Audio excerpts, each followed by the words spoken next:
Dyersburg, Tennessee on a Saturday evening. There was a van full of young women from a troubled girls' home that came to the concert there.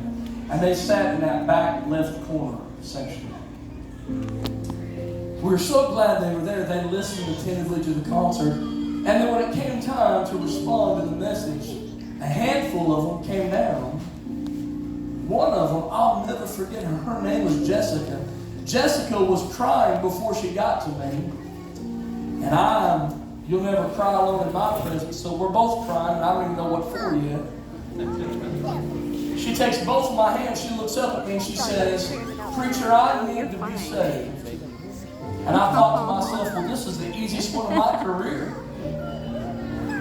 But then she said, "But I can't." And I listened as this young lady told me a little about who she was and where she'd been. She said, "I'm no good. God wouldn't save someone like me." She said, "I'm an addict." She said, "My family doesn't even want me around. If you would see my arms, I'd be so embarrassed." So like any preacher would, I started to argue with her. She said, "No, listen, you don't know me." She said, "I've been raped so many times, I've lost count." I said, "Jessica, how old are you?" She said, "I'm 19. She looked up with those tear-filled eyes and she said, "God wouldn't save someone like me, would he?" And I believe the Holy Spirit brought me the only appropriate answer. And I looked at her and I said, "Jessica, you are exactly who God came to save." And I think we do ourselves a disservice when we somehow begin to think that God had to reach a little farther for someone else than he did for us. Let me tell you something. If you knew my worst 10 minutes, you would have not allowed me on your platform tonight.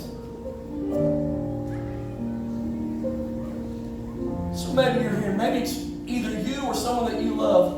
You have put someone in that category of they'll never be saved. They could never be reached. You say, "Ricky, what would you say to someone then that thought they were unreachable?" You can open it. It's not heavy. What would you say if someone thought they were unlovable? That they've done so many things that God would never, ever save them? Tell me, sir, what would you think? What would you say if someone thought they were unsavable? I want you to hear God's response to those questions. Ladies and gentlemen, no matter your station in life or how long you've been a church member, your eternity could be at stake tonight. Listen.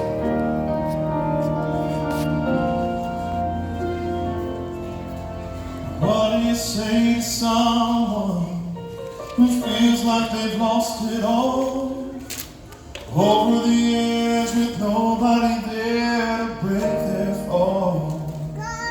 And what do you say to someone who feels so unloved? They're giving themselves away a little bit every day just to be good enough. And what do you say to a hopeless soul who can't remember their way home?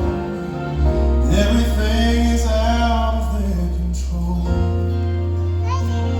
There is no valley, there is no darkness, there is no sorrow greater than the grace of Jesus.